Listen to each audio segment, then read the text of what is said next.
Hello, Halloween? Hi. So, we're going to be just playing through the start of Alice Mann's Returns, going from the sort of town section into the first sort of world, going from there. Please, guys, feel free to ask questions as we go along, because I'm certainly going to be doing so as well. And, yeah, and we're also going to be discussing the Kickstarter for Out in the Woods. So, do you want to quickly describe what that is while we're here?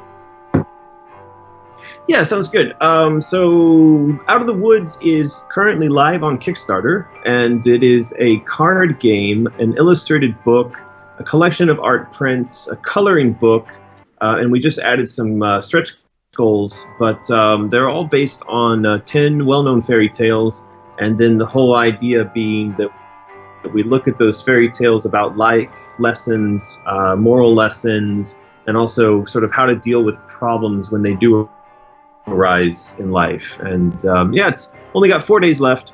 Been incredibly successful. We're really happy with it. And so yeah, during the stream, if people want to go, or after the stream, they want to go check that out. It's on Kickstarter called Out of the Woods. Please do, yeah, and we've got a link directly to it on the description of the stream, and there's a little box at the bottom of the stream which you can probably see. Though it's probably almost as easy just to Google it, frankly, but there you go, so if you want to use that. Okay, right, I'm just going to quickly start a new game. Normal, please, because I don't want to embarrass myself. Vertical look off. There we go. I saw on your first stream you were playing with the mouse and keyboard, right, rather than the controller? Yeah, which meant that I was embarrassing myself. It was terrible. And well, I don't know why I started up like that, except I didn't have a controller handy to plug into the PC. But when we were developing the game, I recalled that, we'd plug a Xbox controller into the PC, and that's how we always played. So it turns out that I never really tried to play the game with mouse and keyboard, and now that I have, I really cannot recommend it. Yeah, I distinctly remember when I was doing my recordings of it on YouTube using a mouse and keyboard and suffering greatly. Come now, Alice. I don't know, I just couldn't get my fingers right to do the dodging and the attacking at the same time. It's really not. Yeah, no, it's really not a game that I think people should try to play, because you've got to do lock on. And I guess, the way we set it up was with the caps lock, so you could press that and then you'd be locked on. But then switching between targets once you're locked on, plus trying to do a dodge or do the Vorpal umbrella to reflect shots back, plus shooting, plus it's like, it gets to a point where it's impossible. Yeah, it's a really interesting way of trying to control it, actually. And weirdly, the second you put the controller in, you're not all fingers and thumbs anymore. You can do everything at once really easily. Yeah, exactly. Well, ultimately it is a console game in the second version, but of course the first game was PC only, and so in the first game it does feel much more like a first-person or third-person shooter. Of course, there's a little bit of platforming going on there, but it's nowhere near the sort of platformer console shooter feel at all. And then with Madness Returns, of course, it was built first and foremost for console, and then PC kind of as an afterthought. So playing it on PC without a console controller is a guaranteed bad time. Yeah, I mean, that makes perfect sense, because, I mean, the first one was designed on Quake Engine, right? Charlie. Yeah, the first one was with id Technology, so that was like the Quake 3 engine, or Quake 2.5 engine, which was somewhat built up by the guys at Rogue, and also there was another company back then.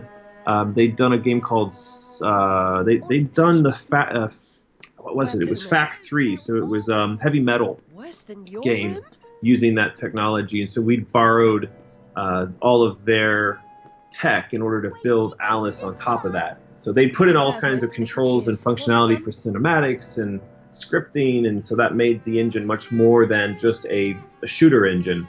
And then the second time around we used Unreal 3, and of course all the tools that are built into Unreal, and our team had a lot of experience with that by that time because we had done Grimm prior to that using Unreal. So which engine did you prefer using, out of interest? Did you prefer the sort of the shooter engine or the Unreal one with all its bits and bobs already in place? I don't have a preference when it came to building stuff. Like on the first Alice, I was much more technically involved with it, in the sense that I actually built maps directly with my own hands. But that was something I was quite familiar with, obviously, having come from id and worked with that technology so intimately for so many years. I could just sit down and work inside of it again. By the time Madness Returns came around, So the team that made the original Alice, that was a company called Rogue Entertainment. I think at peak they might have had something like 25 employees total, and that included some management and producers.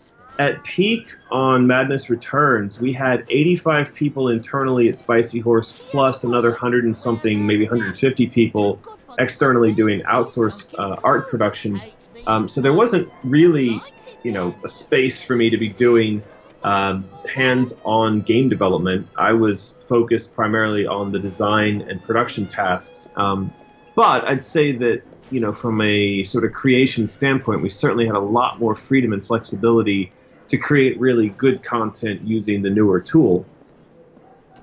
It's actually amazing to hear like how many additional staff are used on the second game. I suppose that with the advancement of technology comes the more people needed, I suppose. Well, yeah, and that's what you see in general is, as game development advances, so too does the demand for the level of production quality, the density of assets. I saw a report at one point where, it used to be as you ran through a game, you were essentially running past a certain amount of money that had been spent on the environment. And of course, if you were to divide up the money that was spent on, say, some of the early shooters like Doom or Quake, there was some metric that you were sort of running past a few $1,000s every minute. Whereas if you were to play a modern day console game, you're running past, tens of thousands of dollars every minute, because these days a full-blown console game like Alice cost roughly $10 million US to build the second game. The first game only cost $3 million US. Wow, yeah, I mean, a substantial increase, even accounting for the time difference anyway, like, especially with the extra staff and everything. So, 10,000 every minute, roughly, damn, that's quite... Oh, no, you don't quote me on that. You have to go look that up. All I'm saying is that there was an article out there where they kind of measured it in cost per mile inside of a game which you might run through, and assuming the game's not being procedurally generated. And so they did have some sort of metric. I'm completely screwing up the numbers because I typically do that when it comes to numbers. But it was something like a factor, of 10 cost increase per mile you travel through a game from sort of first generation 3D games to today. Yeah, it really is substantial. It's surprising to hear. I know it's one of those things that should be obvious, but it's still, when someone tells you how much the amount costs, the increase costs, it's always like, whoa. Someone actually had a quick question. The first game had boojums. No, he's asking like why boojums in particular, I think. Nurse Witless. What luck. Well, I think the word boojum was mentioned in the Alice book, and I don't know that it had ever really been visualized in the illustrations, but it was mentioned as a thing. And so as we went through the fiction trying to find pieces that we could turn into gameplay, we would sort of latch on to anything that looked like it might make an enemy. And sometimes when something's not well defined, it gives you space in which to define it, right? To create art and movement and an attack for it. It doesn't violate people's expectation of what the thing might have been in the original story. So that would probably be a main reason why. Thanks for that. That's actually a really great answer. I mean, the same gentleman actually has another question. Is like, what was your favourite thing to design in the sequel? Like, was there a particular enemy or a particular sort of stage you liked, or? Well, I think the thing that, in the end, when I look at this game, that I think I'm most proud of, and that I also think we spent a lot of time working on while we were developing it, is the art. And when the game was in pre-production, we had a wall where I started pasting up sort of storyboard note cards, so I knew generally what the story was going to be, and then I started tacking together the scenes and the locations, and as you do that, the thing starts to kind of self-inform. It comes to life a bit, and you realize the story would work better, or the progress through the physical space of the game would work better if things were moved around a certain way. And at a point, we also started getting the artists involved. And so Ken Wong, who was the art director on Madness Returns, he started bringing the concepts of color theory as it relates to psychology or to vision to bear on what it was that we were laying out. And he would do really cool stuff like say, right, well, we need to have this scene underwater take place after this scene where we've been showing the player a lot of red or really intense kind of warm colors, because what will happen is that their eyes will have adjusted to that red color palette, and when you suddenly expose them to being underwater, it's going to make that scene that much more vivid, that's much more blue. You'll actually get a blue that your eye wouldn't naturally or normally have perceived. And so we were talking about, ways to really not just put stuff on the screen that was beautiful, but mess with the player's mind in a way as to make it more than beautiful, to make it more than colorful. And I think at the end, as I've been playing through again recently, that's one of the things that's most impressive to me. Yes, I think it's really easy to see how visually sort of standing out things, even after I wouldn't want to say all these years, but as a game that came out quite a few years ago now, it still holds up visually because it's so striking.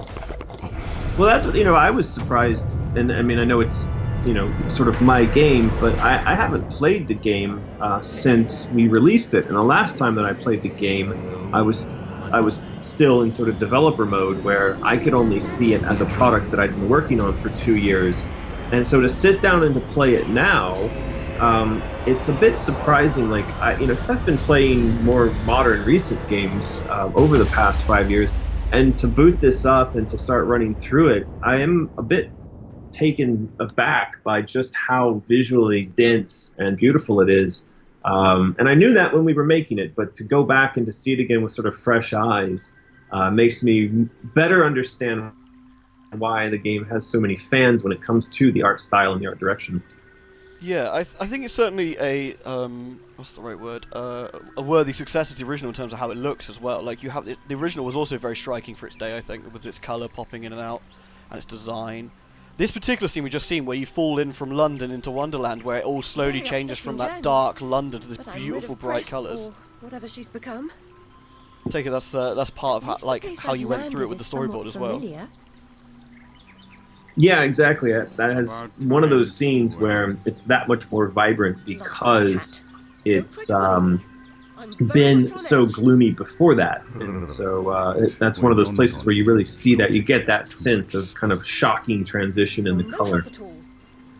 But I can. So, out of interest, just to sort of bring this back to your Kickstarter, actually, this love of making the striking art, is that what sort of helped influence when you designed the card game with the fairy tales? Like, you wanted to sort of bring that sort of unique style to life again, or? Yeah, well, I mean, when I sit down to work on projects, a lot of people, they'll come to me and they're like, where do you get your ideas, or how do you start on an idea? For me, a lot of times it does start with art. I tend to think very visually. And so art, music, those things are oftentimes starting points for the projects that I work on. And even though I keep going back and working with fairy tales over and over again, you'll see that, take Red Riding Hood, for instance. I played around with the Red Riding Hood story in our Grimm game, and then later on I also made another variation on Red Riding Hood called Akinero, which was a kind of amalgam of the Red Riding Hood mythos combined with a book I'd read called The Lost Wolves of Japan, and then the whole thing is set in Japan with a very Japanese art style and Japanese setting. So for me, I could probably do another 10 variations on Red Riding Hood, and every one of them would feel and look very differently, have different story.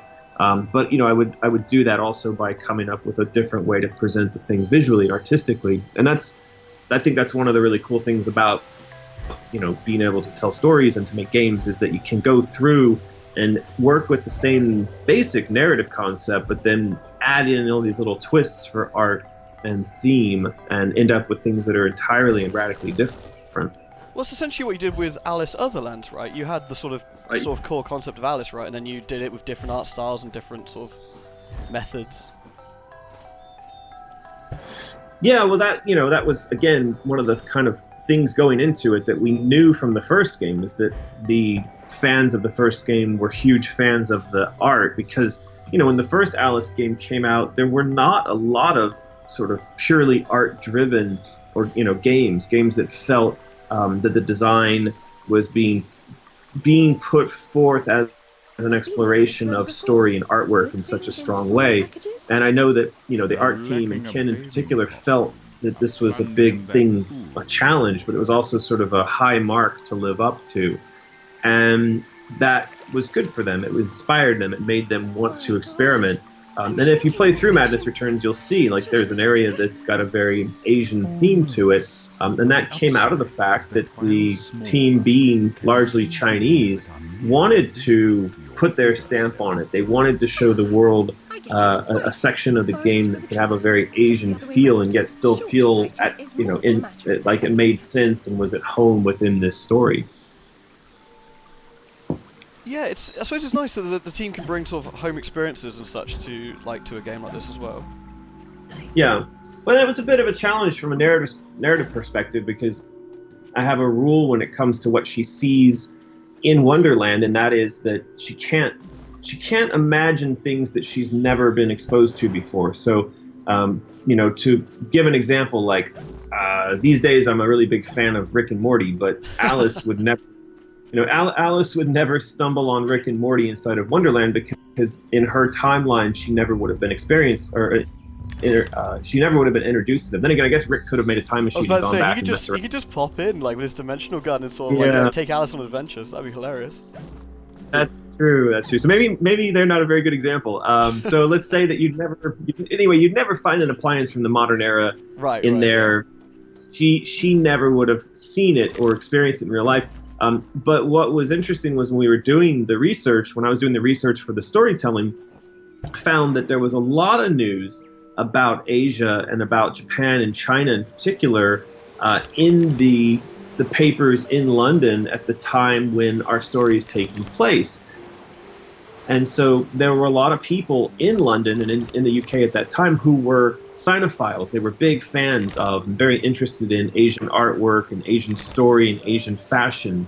And so that gave me the sense that we had the freedom to assume she would have been exposed to that culture, that art, and that it would be okay for those types of things to appear in her imagination, of course, in the game. Yeah, that's actually a really interesting thing I never thought about before, because Wonderland being her imagination has to be things she knows about. That's... Yeah. Yeah, exactly. There's a couple of questions I just... one was about... Sorry, I'm going to have to quickly scroll up because I missed it while we were quickly chatting. One was like, which of the weapon designs that you sort of made never got used? Were there quite a few, or was it reasonably few?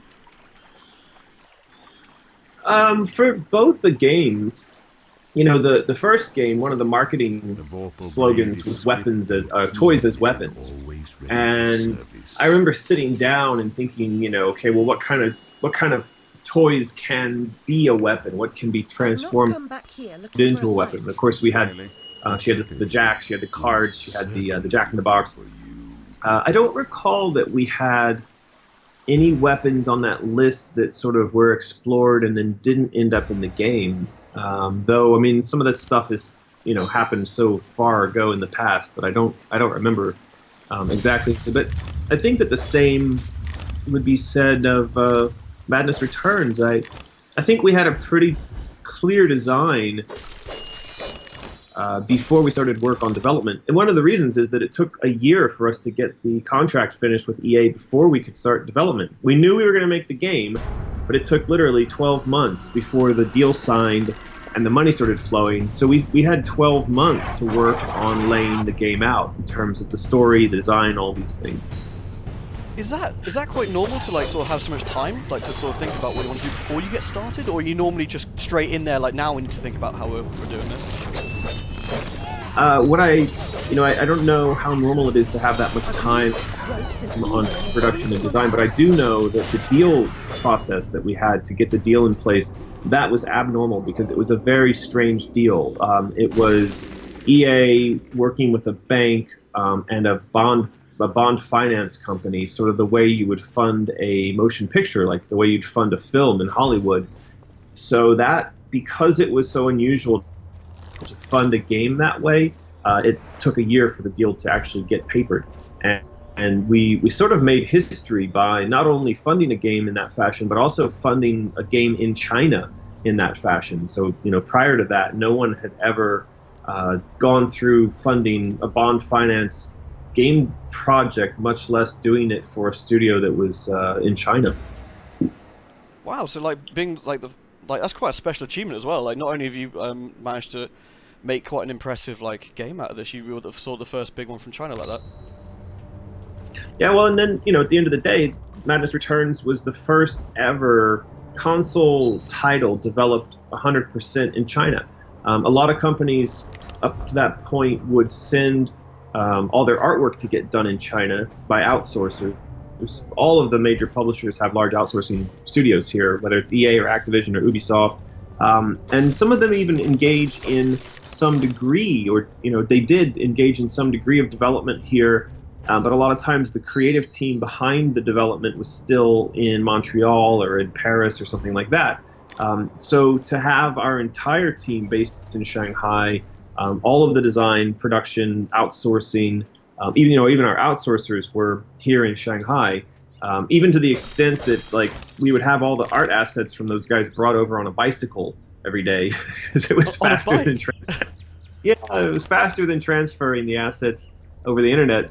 So the guys would just, when they finished art assets, they would just put somebody on a bicycle and ride the assets over to our studio for use in development. But yeah, that was a bit historic as well, to have the entire thing built in China. And I've lost my taste for mad women. That's amazing. But sorry, I just can't get the picture of somebody carrying like all these USB sticks or something on a bike, like zooming them over every morning.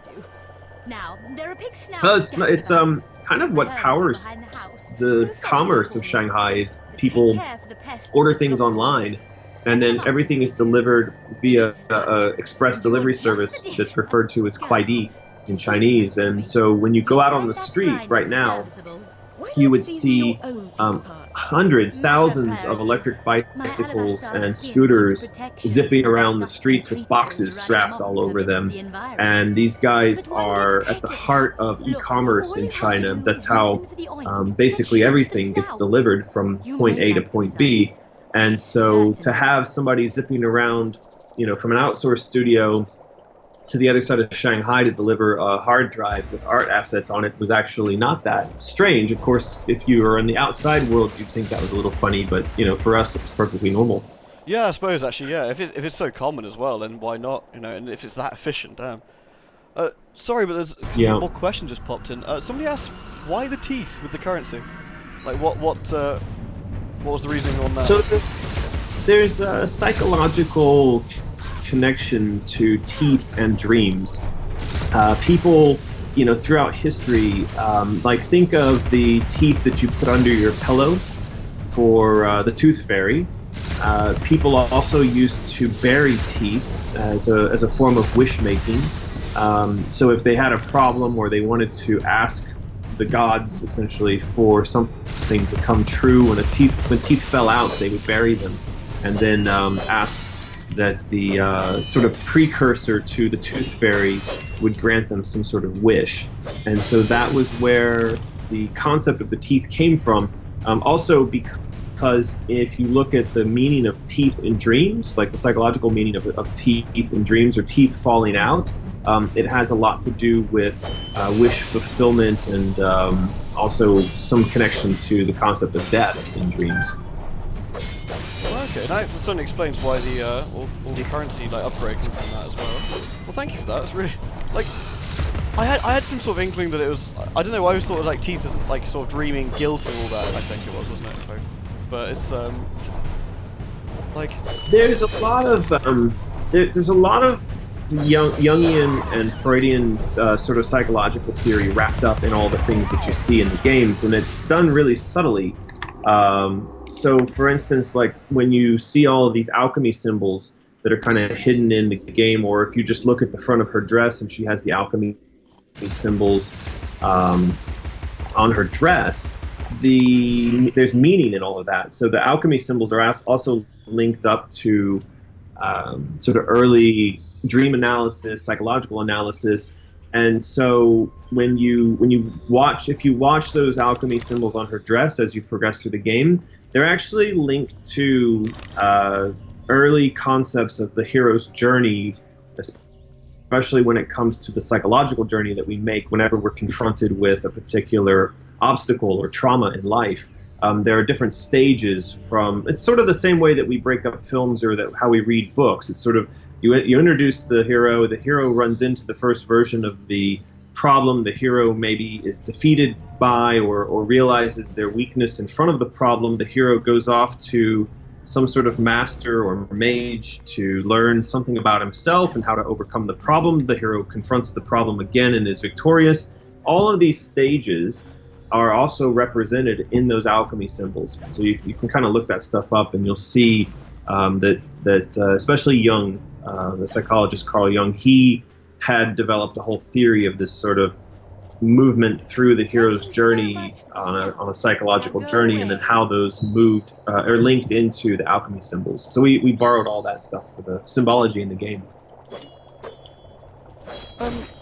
Someone's just asked, what was the hardest level to design? Like, presumably for the second game, I'm guessing then? Out of your 5 main stages, I also assume. Yeah, I don't know if, again, I mean, it's sometimes difficult to think about there being anything particularly hard to design. From a paper or story perspective, I would imagine that, you know, the more sticky issues just they come along with just trying to have it be fun. So when I've been playing through recently, like I've noticed that, you know, a lot of the jump puzzles and the platforming stuff that we've got in there, it was one of the sort of points of contention when we were making the game, is that a lot of stuff felt very much like it was pixel perfect. Like, you know, in order to make a jump, especially like in the area you're in right now, in order to get past some of the dominoes that are going to pop up later on and that are moving around in this area, you have to make jumps that are almost pixel perfect. And so in terms of putting the level together, it wasn't so difficult, but in terms of testing it and then like our internal process of refining these areas, this kind of stuff ended up making us fight a lot. because there's some guys on the team that really wanted it to be more difficult, and there were people like me that were saying, let's not make it so difficult that people get frustrated. And yet when I was recently playing through this area, I was getting incredibly frustrated. So I think in that sense we might have kind of failed a bit. Yeah, I certainly, having played through the game, not too recently, I have to be honest, but like when I last played through it, I do remember, not this area actually, but some of the later ones were very finicky with the jumps. I remember failing a lot and cursing my terrible controller hands. But well, you should have heard me on the stream I was doing the other day. I was cursing myself. It was like, I was like, who the hell designed this horrible game? This is just terrible. I mean, I was getting so angry at these stupid jump puzzles, and of course everyone on the stream was laughing at me for yelling at myself. Yelling at your own game. I was like, damn. Well, I've never been a fan of, you know, sort of pixel perfect jumps or puzzles that don't, or traps that don't clearly communicate themselves before you arrive at them, so that you have a chance to avoid dying in them on the first go around. I think, you know, killing someone in order to bring their attention to the fact that there's a puzzle or a trap in front of them is necessarily the smartest way to build a puzzle. And yet, you know, I found that we had committed those kinds of sins multiple times inside of the game, and it's unfortunate. You know, I think it's almost like I wish we had made the game and then left it alone for a few years, so I forgot everything in it, and then played it again. Maybe we wouldn't have made, or we would have noticed that. You know, we would have seen it a little more clearly. Yeah, I suppose once you re-look at something, you think like, why did I do that exactly? Yeah, that's exactly the case. And this, you know, playing through recently has been really an eye-opener for me, because when the game came out, it got some people writing, you know, somewhat negative reviews about certain aspects of the gameplay like that. And when I read those reviews, I thought, you know, what the hell are they talking about? You know, I've been playing this game for 2 years now, and it feels perfectly fine and approachable to me. And then, you know, to play through now, I feel like an idiot. It's like, well, wait a second, they kind of had a point. And there I was getting upset that they were playing the game the wrong way. Well, apparently now I'm playing the game the wrong way too. So I think they might have had a little bit of a point. It's actually really interesting to think that, like, I suppose you have such a different perspective when you're designing a game, as opposed to when you're going back later to play it again. So when you're designing a game, oh yeah, this makes sense. We put this, you put X together with Y, yeah, that works. But then you see it completely fresh from the start. You're like, Well, I think that what happens when you're making a game is a sort of micro version of the same thing that happens to the game industry in general as it relates to trying to attract non-gamers to play games that we are all very familiar with. And so that problem is that, so in the larger context, we as a game industry we didn't know how to teach newbie players how to mess with our controls very well. So if you had complicated controls on a console controller that allowed for looking around and locking on and shooting at something, and we kind of would assume that everyone who comes to play the games we make would be as adept at that kind of stuff as we are. And so I think this is one of the reasons why, there have been times where people who not played games, they try to sit down and play a game for the first time, and there's just not enough hand-holding. There's too much expectation that they're going to understand it right away, and so that means that it's very difficult to convert non-gamers into being gamers. Well, on a sort of micro scale, that same sort of thing happens as you're developing a game, because as you develop a game, you're playing it from day one, and you're learning all the little tricks and all the little bits that make playing it, really smooth. Even though when you first encounter those little issues, they're kind of frustrating to you, but you get over them and you learn how to play around them, and you forget that the people that are going to come and play the game for the first time when you ship it are going to run into all those same problems, but they're not going to know how to get around them the way you do.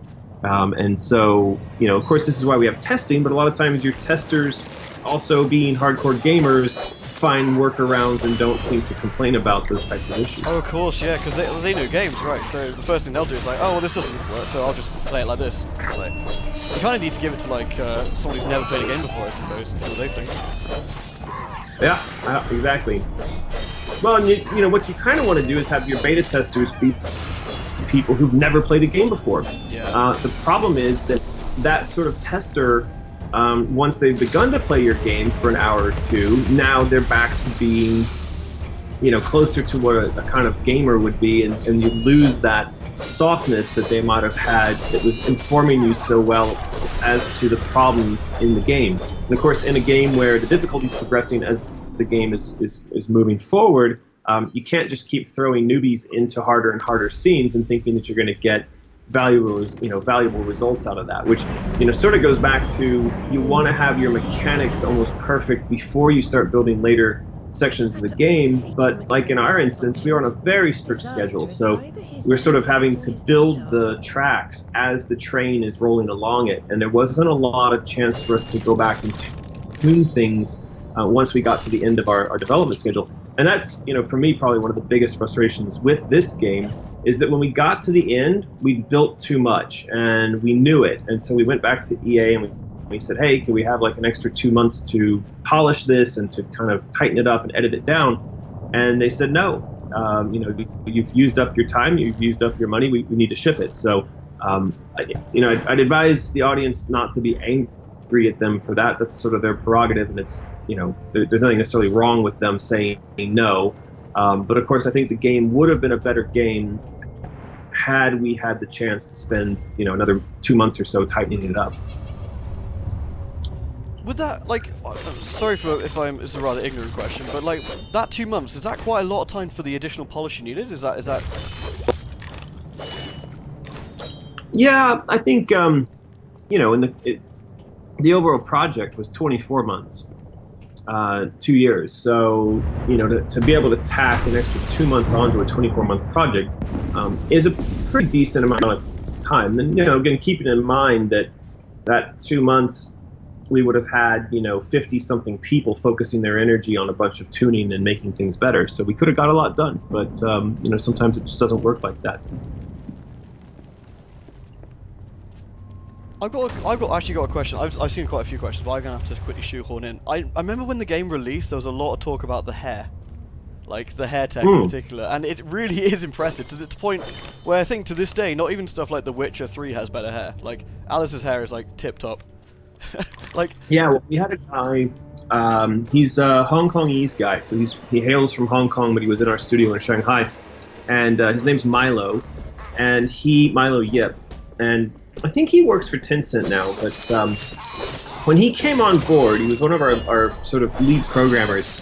That was his job. His job, and I mean, he did a lot of other stuff in the game, but he was the one who perfected the hair theory, sort of the math behind making the hair do what it does.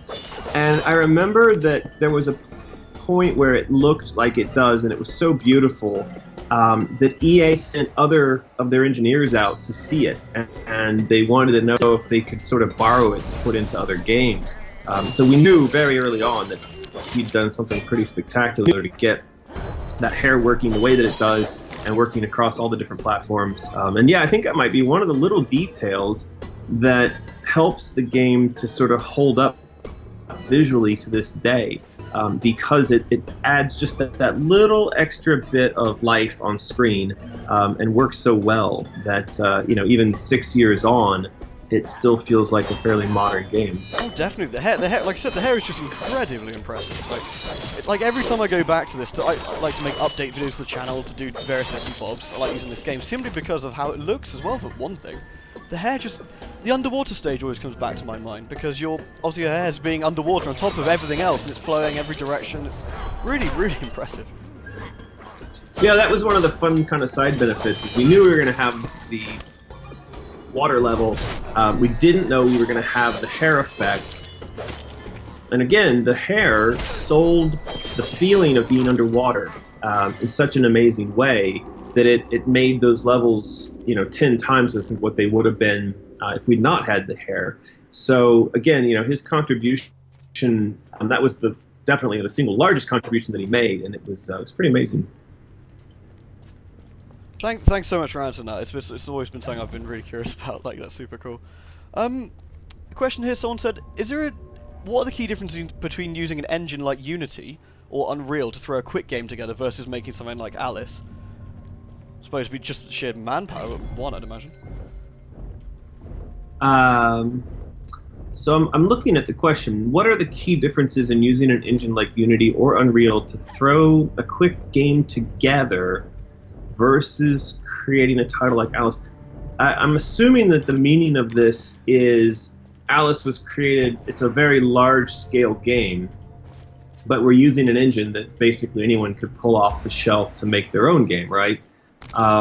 So there's not a very big difference between what we do on a large-scale development like this and with the technology. I mean, the technology is the same, but when you're building something on this scale, the key difference is the planning and the amount of energy that you put into daily meetings where you're tracking production.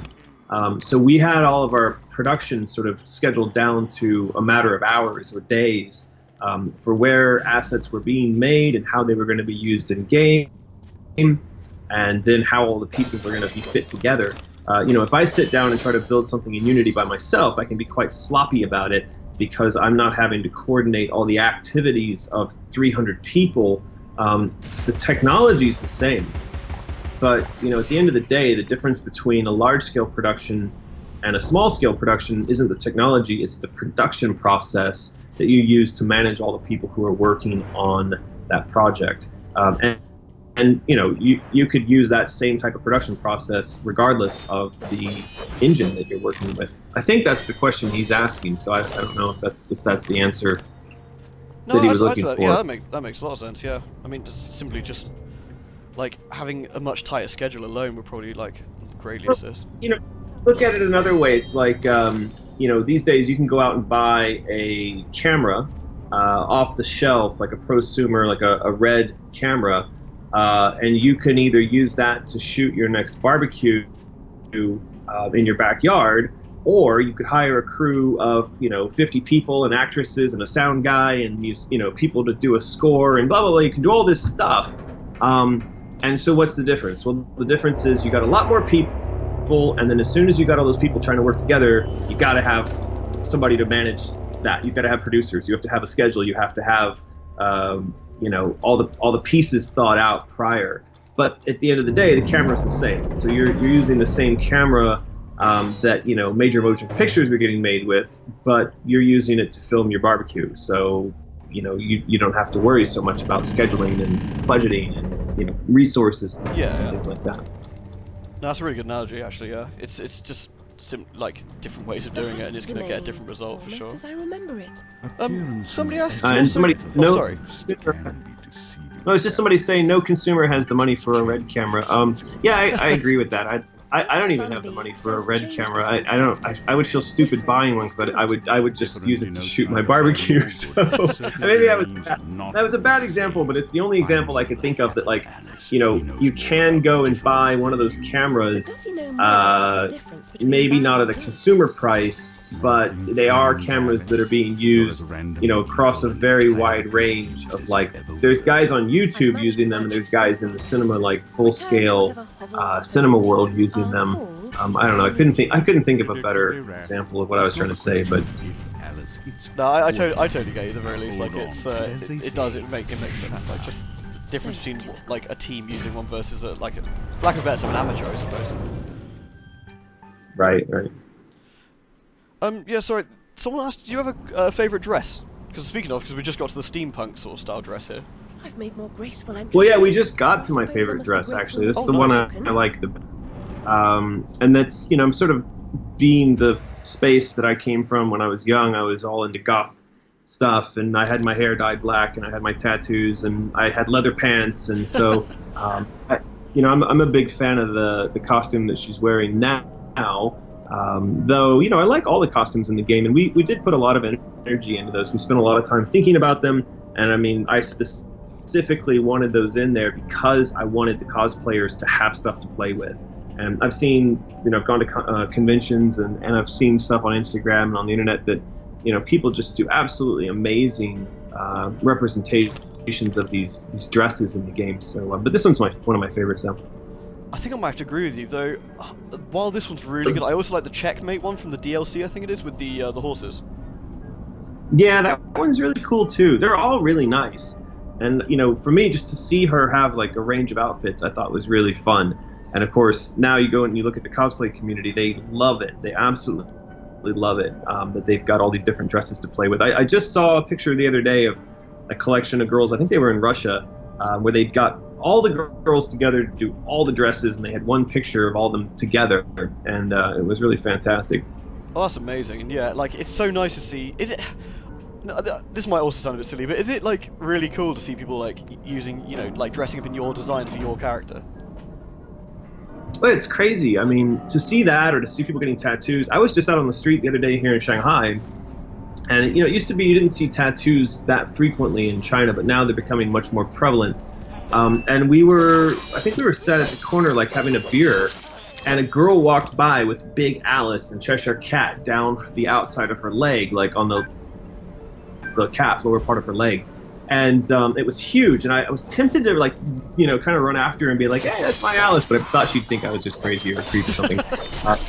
But it's really, I don't know, it's really kind of awe-inspiring and humbling to see how much this Alice has taken over people's sort of general concept of who Alice is and what Alice is. She's managed to put herself pretty firmly up there with people's concepts of the representation of Alice, right alongside the Disney version. And of course, she exists separately enough thematically that they can kind of both exist for different audiences. And yeah, I think it's really cool to see that. Sorry, attempting not to die here. Right. That's all right. I can read these too, So oh, okay. No, it's I don't want to take your job away from you. I feel bad about that. No, not at all. Actually, it lets me focus on not being rubbish. Actually, it's absolutely fine. No, I think you should be rubbish. I mean, if you play the game better than I do, I'm gonna feel really embarrassed. And this is what was happening today. There was some line that made everybody laugh. I was playing, and then somebody said something about I don't know. They brought up something about childhood traumas, and then right as they brought up the question and it was asked of me, I died, and then I said something like, "Yeah, thanks for bringing up my childhood traumas and making me die while I'm playing the game about my childhood traumas." You know, like I can't focus on all this stuff at the same time. You know, it's not easy. It's definitely not easy. It isn't. It's amazing how quickly your concentration falls to pieces when you're trying to think about something while navigating tricky platforms. Well, they're saying that you're rubbish at games, which, I mean, that gives me hope for going back and playing my game in front of people. I think being rubbish kind of makes it fun. If you're playing it so perfectly that you never die and don't have problems, then I'm not sure what the point is of watching you play. Yeah, it's true. Like, I'm quite famous for falling to pieces when it comes to actually thinking about anything in a game, and I get mocked, and rightly so as well. So, but yeah, I think you're right. If you did this absolutely pixel perfect the entire way through, like, while it's a cool show of skill, I think you miss out on some of the more funny things, like, you know, falling to your death every 5 minutes.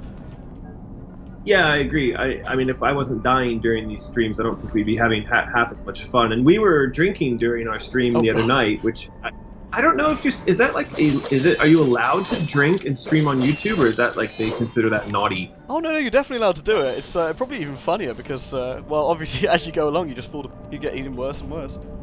Yeah, YouTube's actually perfectly okay with violence, drinking, and whatnot. It's just any sexual themes I get a bit weird about, but otherwise you're good to go. So you mean I shouldn't have taken my shirt off instead of rubbing my nipples? Well, I don't know. I mean, that depends. Did you butter up your nipples at the same time? Yeah, no, we had garlic butter even. Oh, you'd been fine then. Yeah, they're okay with that. Yeah, we were being very hoity-toity, you know, like handmade garlic butter on buttery nipples. Yeah, that's good. Well, next time we do a stream, which I think might be tomorrow, I'll have to keep all that in mind. Oh, please do. I'll bring my beer and I'll look forward to the garlic butter. There you go. Sounds good. Oh. No, I'm absolutely fumbling the buttons. What is going on? Oh dear. I think we're gonna have a death. Come on. Uh-oh. Well, you might be able to go in. You know, you've still got a lot of health left there. Yeah, I got. Well, give it a few seconds. I don't know. Is it half a heart remaining? No, I'm not sure if I've unlocked it actually. I'm not sure if I've. It lets me do that until.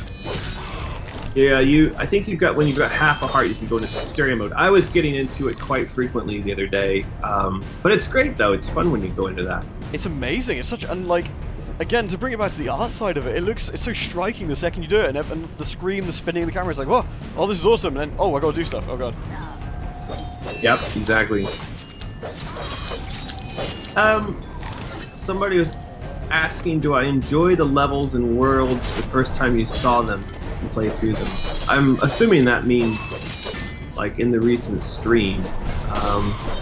Yeah, I mean, again, I kind of mentioned that before. It was interesting to play through the game again after having not played it for over 5 years. It sort of felt like having seen it for the first time. And I'd really kind of forgotten how to play the game in general. But again, it seems it's interesting how well it's held up, especially because I have continued to play sort of more modern games. And then to go back to this and think, yeah, this is 6 years old and it still looks all right. So. Yeah, it definitely looks right. I still think gameplay-wise it holds up absolutely spot on. Like, all the bases are there. It's just you gotta not suck. I think, which is the problem I'm having right now. But the way the dodge and the mechanics work, because like from the first Alice, because you still had that sort of what's the right word? That shooter feel to it, I guess. Like it felt like a third-person shooter for lack of a better term. Whereas this one feels more like a more combat-orientated, like sort of like closer combat-oriented game. Yeah, I mean, that was a bit of the schizophrenia of making this game, was that the first Alice was a third-person shooter as much as it was anything else. Of course, it had the platformer aspects, but it, sort of platformer tacked on to third-person shooter.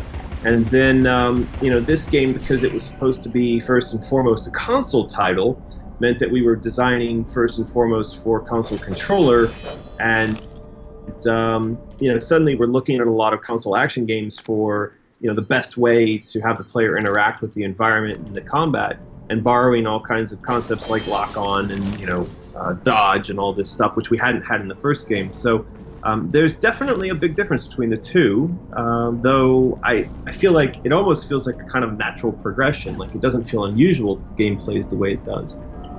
No, not at all. It really sort of flows naturally. Actually, speaking of that, So oh, sorry. Did you? No, go ahead.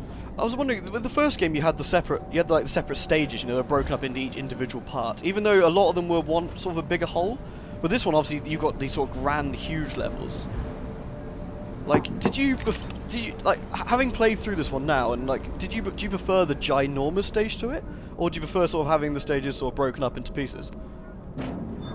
So this has come up in my thinking recently as I'm playing this, and I'm also thinking about what the next Alice would be.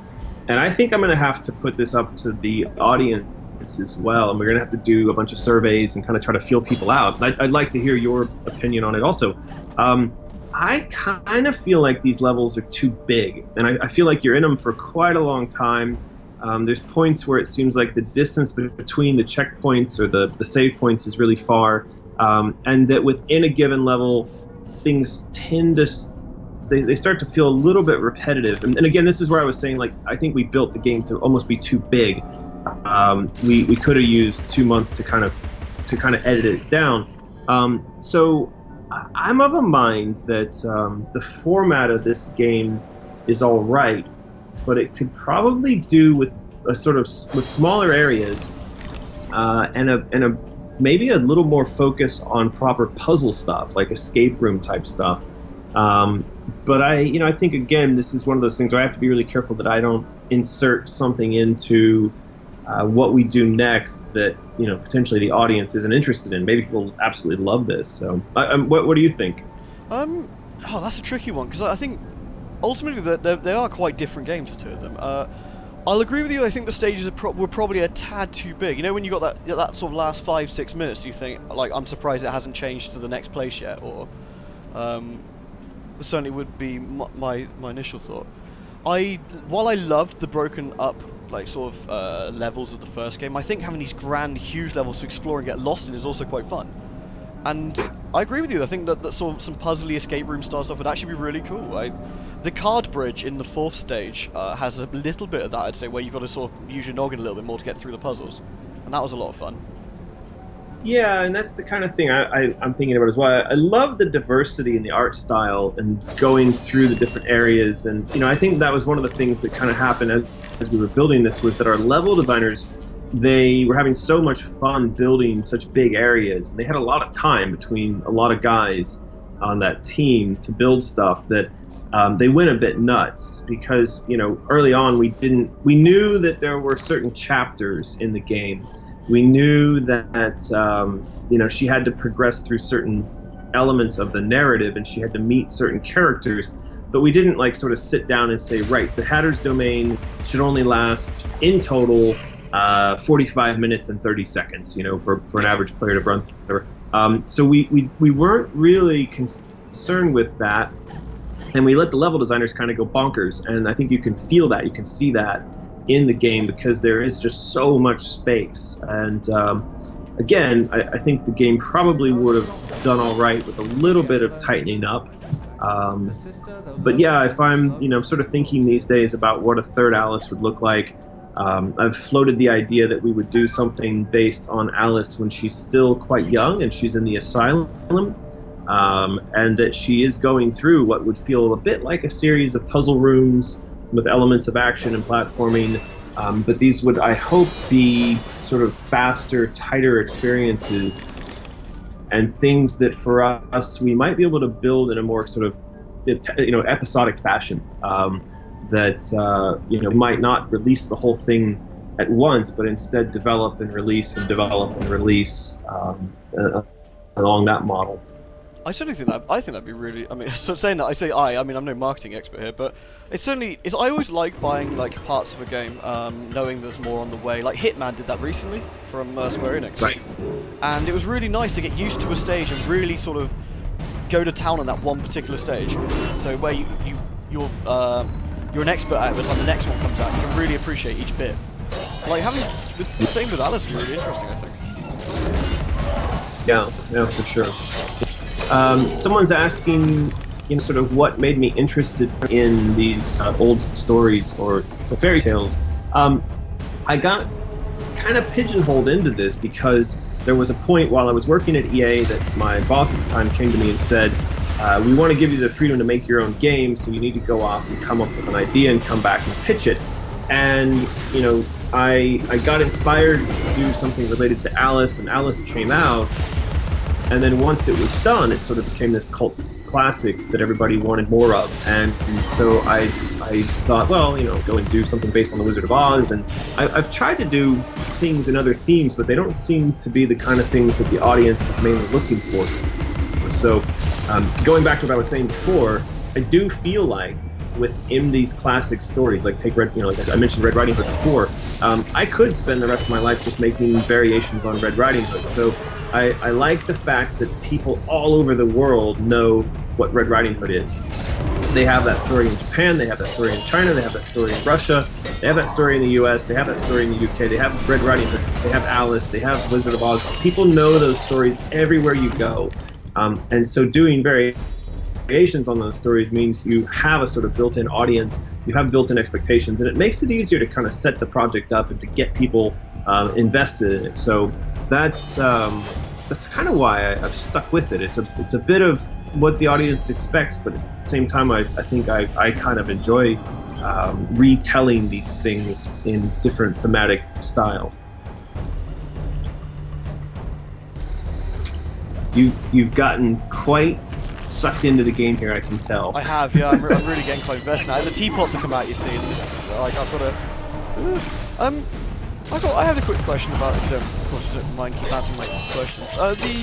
The music in the first game, it was all done with sort of like toy sort of style, wasn't it? Like what was it like? I wouldn't say Victorian toys, but maybe that's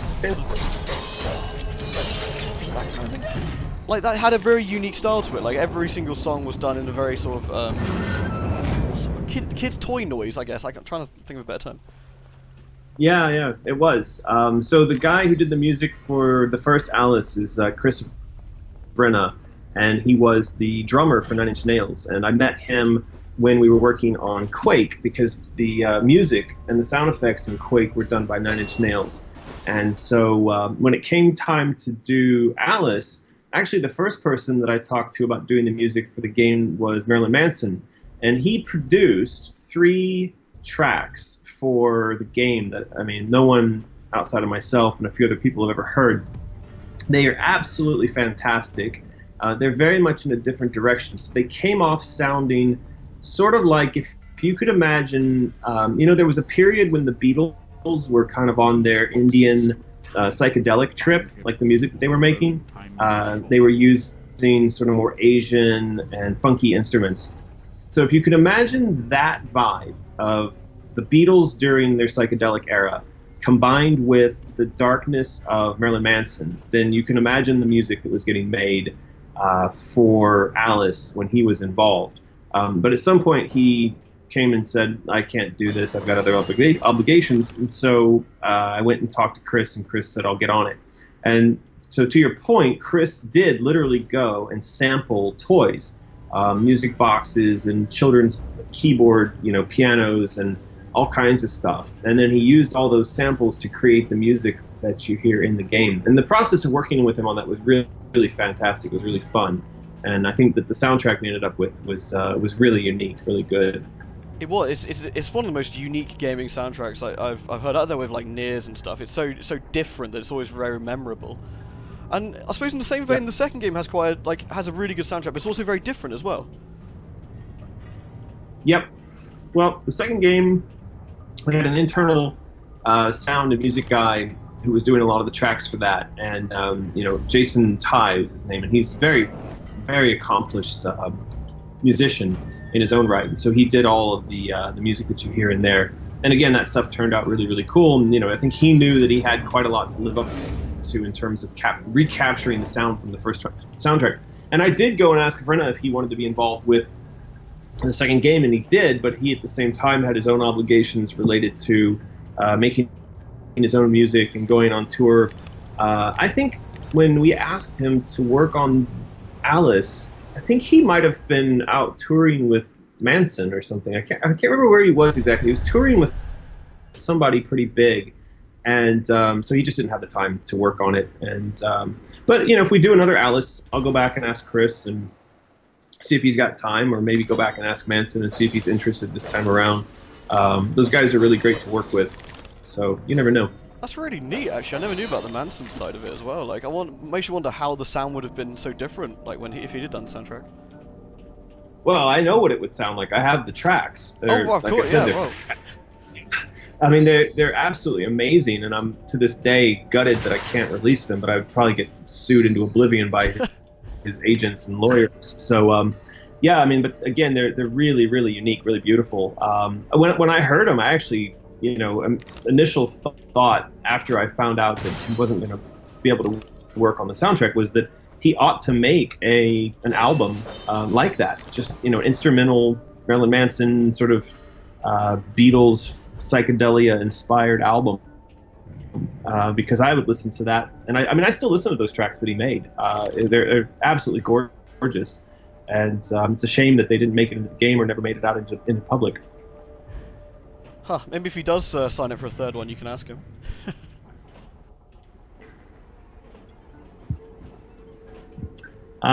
Could do. Can try. Somebody's asking. You don't have to call me sir, by the way. I never get called sir. Oh, that's sweet though. But somebody's asking, do you plan to do a Red Riding Hood game made by UNAA? Well, I've already done a Red Riding Hood game. It's called Akinero Demon Hunters, but I think the servers are down now, unfortunately. But yeah, it was set in Japan, and it was sort of RPG hack and slash Red Riding Hood, and I thought it turned out pretty well. When the servers were alive, I think people enjoyed it quite a lot. So I don't know if I'll ever do another one, but Red Riding Hood is in the collection of stories that's in our new project, the physical card game called Out of the Woods. So if you like Red Riding Hood and you want to see kind of a dark, kind of twist on that, you can go check out Out of the Woods. There's your plug for the new project. that was good, seamless as well. I like it. No, but speaking of, actually, as soon as I saw that pop up, I had to back immediately. Like, the idea of the dark fairy tale thing, I think greatly appeals to me. And I imagine a lot of people as well, which presumably also why a lot of people like Alice and the like. But like, I'm still actually amazed it's a card game. Like, I really like the idea. I actually like physical card games. I think they're a lot of fun. But it's quite a big departure of what you did previously. Yeah, it's kind of a step towards trying to do some different stuff on my own independently that I hadn't done in the past. It was a kind of a challenge, and I shut down Spicy Horse last year around this time, so it was like August of 2016 when I closed down the studio after 10 years in Shanghai, and I went on a little bit of a semi-retirement because I had been working. I started working when I was 13 years old in a grocery store as a bagger, bagging groceries. And I can't remember really ever taking a day off since that day. I've taken, obviously, vacations and taken a day off, but I'd never really taken any significant amount of time off. And so when the studio shut down, I kind of just effed off to Thailand and went sailing for a long time. And then it got to a point where I was feeling a little bit bored, and I started thinking about, new projects. But also last year was there were a bunch of things that were really incredibly difficult for me. Like, I ran into some personal traumas that were not fun. And that was where the concept for Out of the Woods came from, was, where could I look for the moral lessons that should have steered me away from some of the things I did that led into these traumas, and then also where could you look for sort of guidance on how to deal with the traumas once they happen. Now, a lot of people would turn to religion, they turn to the Bible, but I'm not religious, and so I started thinking about all the lessons contained in these fairy tales, because that's where people used to look if they weren't looking to the Bible. And I thought, first and foremost a book, and then I thought, well, if we're going to do all this artwork, we could do a card game, and so we just put this whole package together and floated it on Kickstarter. And I'm really pleased that other people have sort of embraced what's been presented, because it is so radically different from anything I've done before. But it's, for me, a kind of a reboot. It's like starting simple, and then I can build up from there. And I hope that we can keep doing these. We can keep doing games based on fairy tales, and then doing books and card games based on that. Yeah, I mean, like, it's obvious that people are super keen. I mean, the Kickstarter itself's been, like, pretty successful. Like, I mean, the first day was incredible, and now you've hit your stretch goals. Like, what, the first one so far? I remember this morning. Yeah, no, we hit... actually, I don't know if we've hit... Oh, no, we did hit our first stretch goal. So now we're on our way to our second stretch goal. And it looks like we'll probably make that based on the, like, per-day funding that's going on. But oh, look, we're at 2,666 backers. It's like the backers of the beast now. So yeah, we're fast approaching the second stretch goal, and we still have 4 days to go. So I'm very pleased with this. Like, I have to tell you, this was a little bit stressful for me, because I don't have like a company behind me anymore. I'm just this independent guy, and I've got a few people that have been helping out on the project. So to try to float something sort of this big on my own has been a big challenge, but I'm glad that it's worked out. I'm really, really thankful for all the people out there, like the fans and people supporting the project, that have come along and helped out, because it really helps me to kind of like I said, like, it's a big reboot. I get to start over. I get to sort of focus on things that are much more intimately connected with the audience, and yeah, I'm hoping this will kind of lead to some bigger and better things. Yeah, for sure. Like, I know this might be thinking quite far ahead, but have you thought about expanding the current, like, game of Out of the Woods? Like, should when this gets successful and you've made more stuff like that? Yeah, well, what I want to do now, because this has been successful, next year, or maybe in like 6 or 8 months, I'm going to do another, and that'll be another 10 fairy tales, and it'll be another physical game, like a tabletop game. But I would hope that we evolve. So the game that exists for the project now is essentially like a dark version of Uno. It's like the kind of twisted version of Uno, and then there's going to be an illustrated book that goes along with it. And I think, this time next year, there probably ought to be another variation on this, Out of the Woods 2, that has a different tabletop game, and it has a new book with 10 new tales and tons of new artwork. And so for me, like, if we could do this, once a year, that'd be really awesome. And at the same time, I've been talking with, EA about the possibility of a new Alice, and that seems to be going quite well.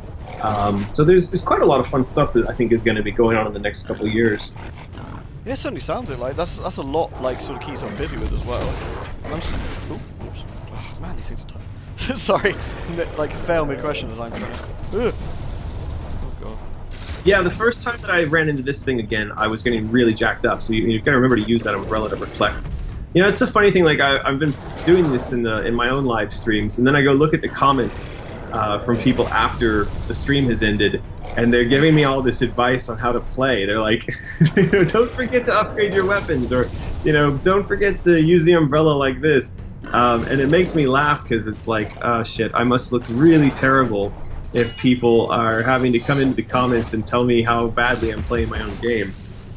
Yeah, but it's funny in that sense, but I suppose some of these people, like, are such experts in these games.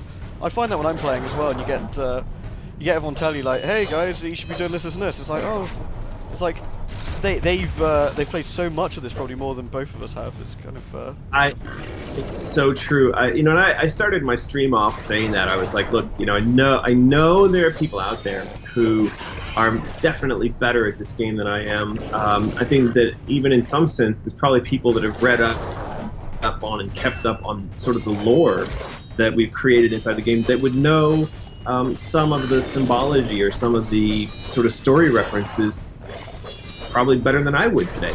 Because again, it's been so long since I played or sat down and designed the thing.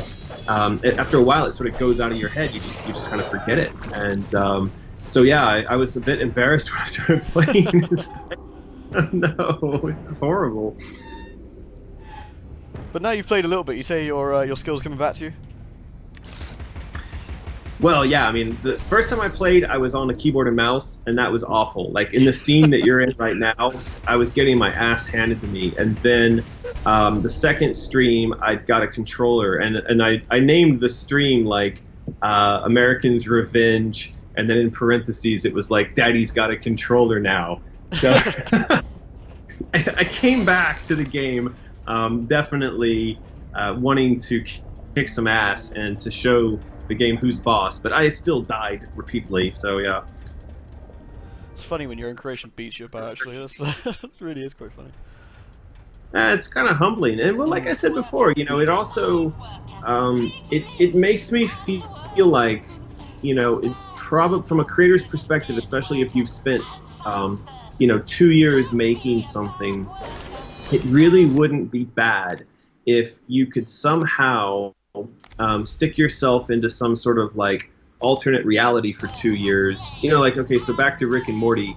I think it was in the first episode, like Morty goes off the side of the cliff and breaks his legs because he forgets to turn on the legs. And then Rick comes back and he's, you know, he's only been gone for like 5 seconds, but in Morty's time, but in Rick's time, he's been gone for long enough to like have got all involved with some other culture on some other planet.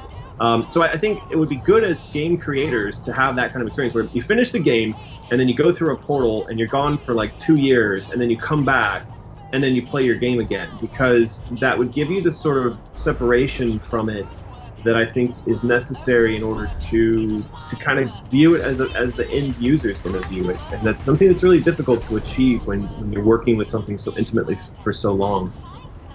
Yeah, and it makes you wonder how you're actually supposed to get around that yourself, really, apart from borrowing Rick's portal gun. Like, drugs, alcohol, I don't know. Copious amounts of whiskey. There's ways to do it, but I'm too old for all that stuff now. Oh, you're not that old, man. I'm gonna be 45 this year. That's pretty old. I bet that's older than I would imagine 45 is much older than the majority of the people watching your stream right now.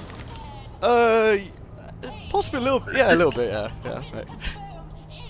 Yeah. And that's not even actually that old. I remember when I was a kid, you know, I thought my parents were old when they were like 30. But then as you get older, you realize that even 40 or 45 is not really that old, that people don't really start getting old now until they're like 50, 55. RJ Berg, who was the co-writer, you know, co-creator on Alice with me, he's my business partner for a long time as well. When I met RJ when I was at EA, back when we did the first Alice, I was 26 years old. And I think at that point, you know, he was, he just turned 40, and I thought, or 45, and I thought, man, that's old, you know? Now, he's 70, but he goes hella skiing, and he, like, goes to the gym every day, and, you know, he's just, like, a really fit, active, and sharp guy, and so you kind of see that, like, even if you turn 70, you don't necessarily have to be old anymore. So I think that concept is a little bit flexible. You're as old as you feel, I guess. That is a cliche, but it seems that it's actually pretty true. Yeah. Like you said you were 26 when you were doing like your first designing, like Alice. Well, my first job in the games industry was when I was 20 years old. So I've been working on games now for 25 years.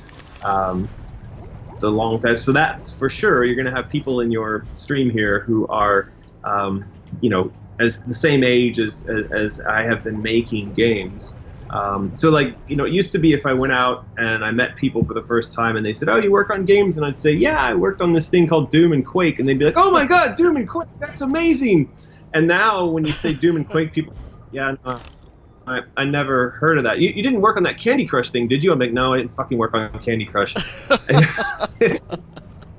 Yeah, so. Yeah, I mean, I remember my friend telling me when I first bought Alice back. Oh, was it 2000? Yeah, it must have been something around that. And my friend's like, yeah, the guy did some like Doom and Quake stuff. Did this, and I was like, what, really? Like, Like to hear that you like went from like Doom to Quake to like design your own games, like really like quite a cool like huge achievement as well. Yeah, well, it's I think there was a time when the games industry was small enough that that sort of thing could happen maybe more easily. But I think these days there's so many people working in the games industry. It's I think more difficult to do that, because it's not like you're having that many more games made, but there are that many more people working in the industry. It's kind of like we were talking about before. It used to be like Doom and Quake. When I worked on Doom and worked on Quake, we only had 8 people working on those games. But like the game you're playing right now, there were 85 internally and say another 100 and something externally. So it's close to 250, maybe 300 people total working on the game. And when you think like, well, of all that group, there's only a handful of people who are working directly on the story and design. So, if your dream is to be a designer, there's kind of even less chance these days because there's just that many more people competing for that space. And, if you're smart, you'll focus on another skill like doing animation or programming or something like that because there's a lot more slots for that kind of person to find a job. Yeah, I suppose more crowd. Oh, sorry. No, I like this comment. You're as old as the woman you feel.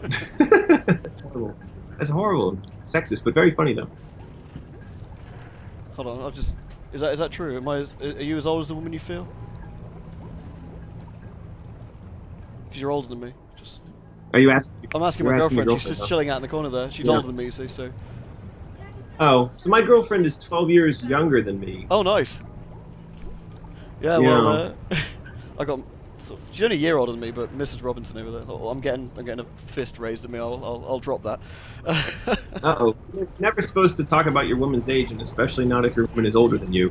Yeah. My girlfriend thinks it's that I tell people she's younger than me, but now she's crossed 30 something, and now she's embarrassed of her age. So, just I tell her to get over it. Yeah, like what? Yeah, she like.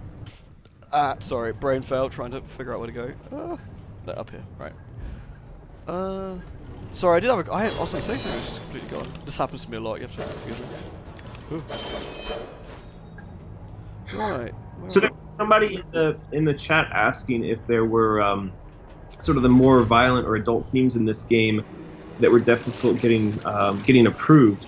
And this question came up the other day, and it's quite interesting actually because the first Alice, if you played it, you would have seen perhaps that the box art when it first came out was Alice with the vocal blade, and she had blood splattered on her and the dress that she was wearing. Oh yeah. And that was EA's first ever M-rated game also, and it caused quite a stir, and people got upset, and so they had to change the box art not to have her stood there with the knife and covered in blood, and so the later revisions of the box had her with the ice wand instead. And so in the development of the first game, we did run into that problem where there was a lot of pushback on the violence that you see in that title. But the funny thing is, like, we look at it today and it's like this sort of game which is set in a fantasy environment in which she's killing non-human characters and she's doing it with sort of fantastical weapons. You wouldn't think to rate this an M-rated title based on the gameplay that you're looking at right now. I mean, this could be a game that you like happily let a kid play. It's not super cool, not super violent. But on the development of the first game, people were really freaked out. It was just too bloody and too violent. And I, at the time, I'm like, are you kidding me? We're not killing humans. There's not human bloodshed. But still, people were upset. So fast forward, we're making this game, and it was the exact. You shouldn't have stood there in the lava, by the way. I know, yeah, that was a bit of fail. I was admiring the pretty, smelted metal, actually.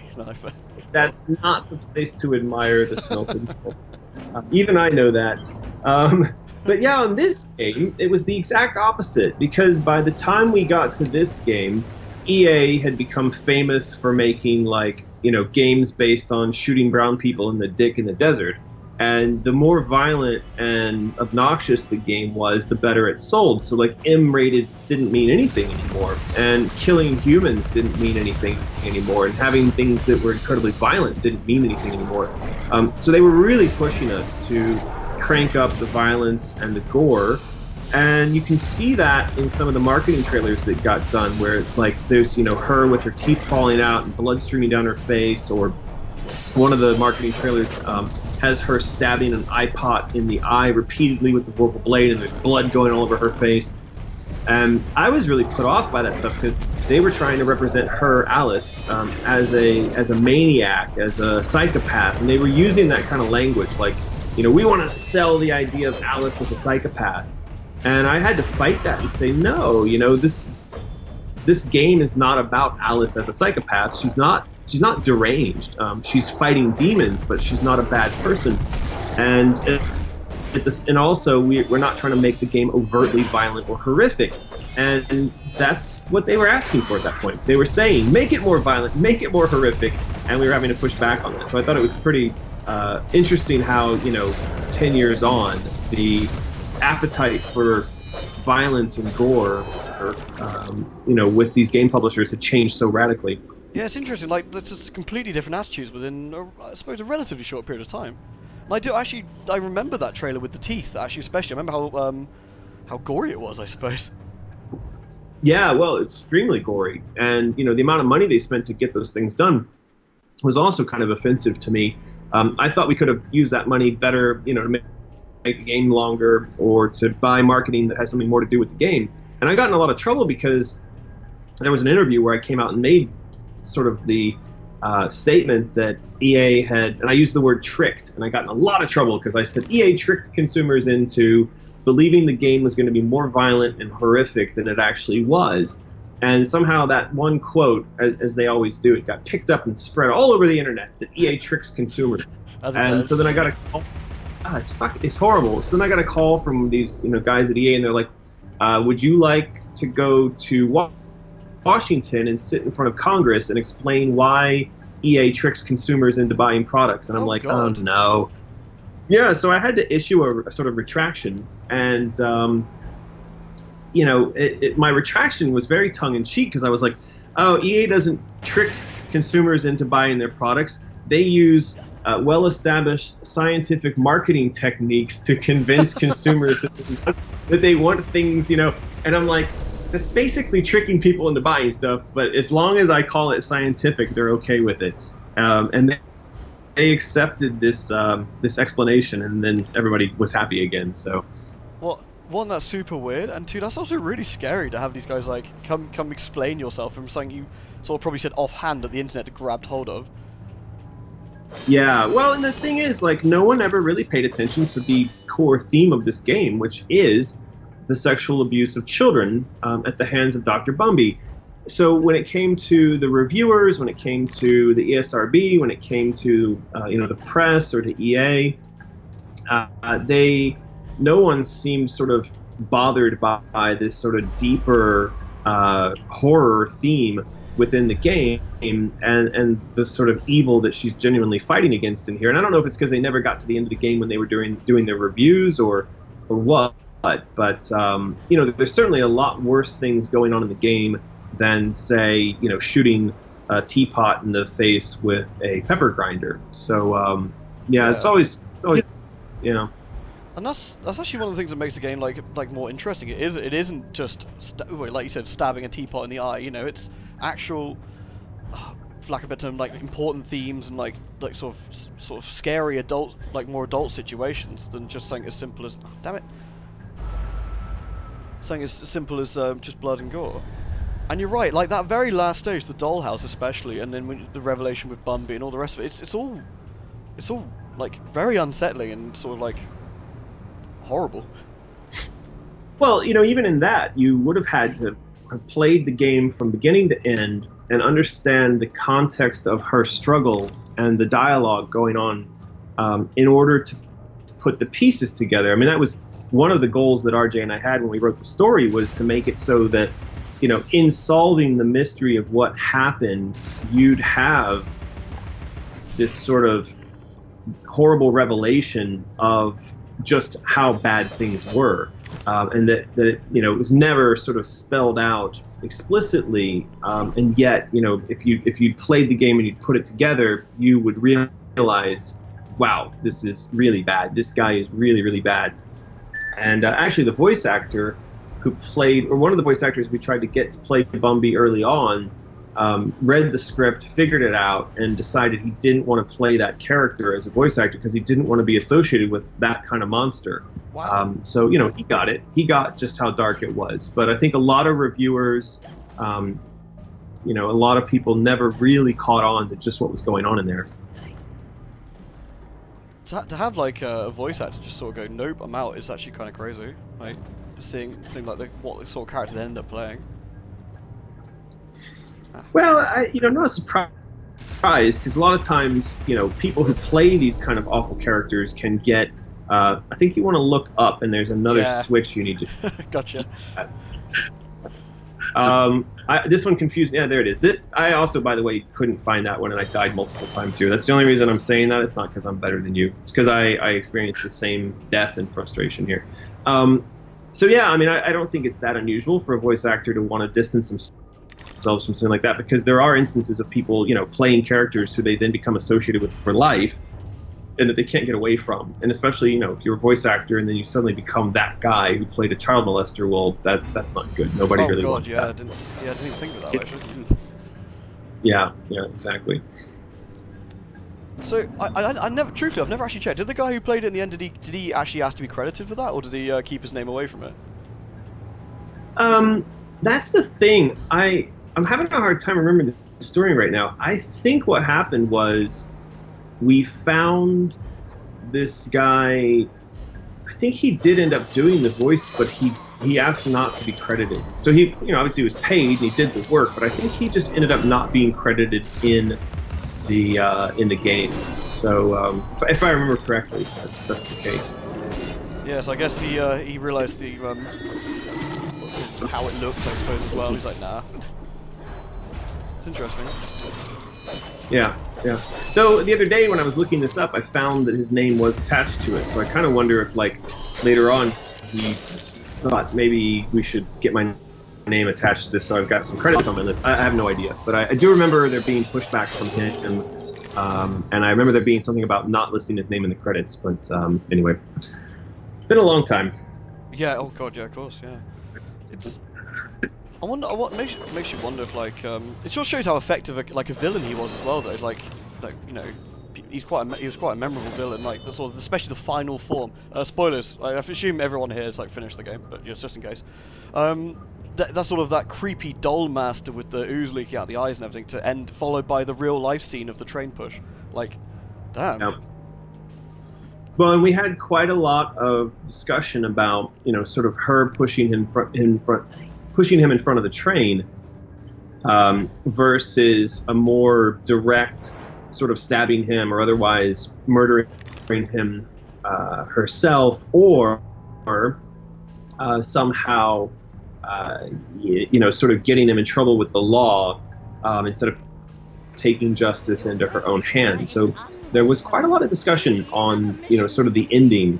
But I recall RJ and I had it in our minds that the train was in the story, waiting for him, and that was sort of being hinted at subtly throughout the game. So that was the most fitting end. But I remember there being guys on the team that wanted to see her take action, more directly, stab him directly, or there were also people who were saying, maybe she shouldn't enact violence in the real world because it doesn't fit with her character, and that instead she should leave it to someone else to do. And I thought for me, obviously the right ending, the fitting ending, was to have her shove him in front of the train. Yeah, I mean, I don't think anyone was going to feel sorry for him, let's put it that way. It was nice to see Alice sort of take that power back and sort of get away from me, sort of thing. It was really good. It was very, very memorable as well. It's something I remember talking to with God, this reminds me. God, I'd be college now, wouldn't it? Jesus. Yeah, talking to friends at college about it, in fact. But, yeah. Just a segue. Just a bit wary of time. Like, did you want to stop here? Yeah, it's 5 o'clock here in Shanghai, and I actually have got some other tasks I'm supposed to jump onto. So we can stop here, but if your followers are interested in us doing this again another time, I'm more than happy to continue playing through with you. So we could do again. Well, that'd be fantastic. Yeah, I'd love to. It was a lot of fun. Yeah. Yeah. So I always enjoy watching other people struggle and die in my game instead of it being me struggling and dying. I'm actually pretty impressed. I managed to keep concentration enough that I only snuffed it a few times. I was very worried. I was get a bit nervous the fact that I was going to die horribly over and over and over again, but managed to push through. Okay. I feel the pain. I know it's not easy to ask or answer questions while doing this sort of thing. Yeah, your brain's go, well, no, you should think about this, and your other part of the brain's going, oh, by the way, lava, and you're like, oh god, oh, what have I done? Yeah.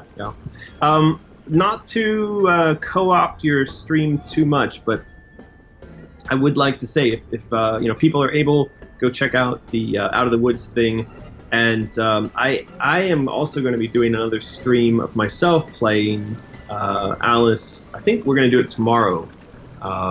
So if you guys are interested in that, you can check out my YouTube channel. I think we have to set up the schedule for that or something, but yeah. Yeah, please do. The Out of the Woods Kickstarter, we've discussed it a little bit earlier. It's an amazing card game and art book. There is really stunning imagery in it. The game itself looks really, really fun. It'd be great if you guys could have a look. Maybe chuck a few dollars, into the project. See what you think. It really is nice, and it sort of supports independent creation, should we say? There you go.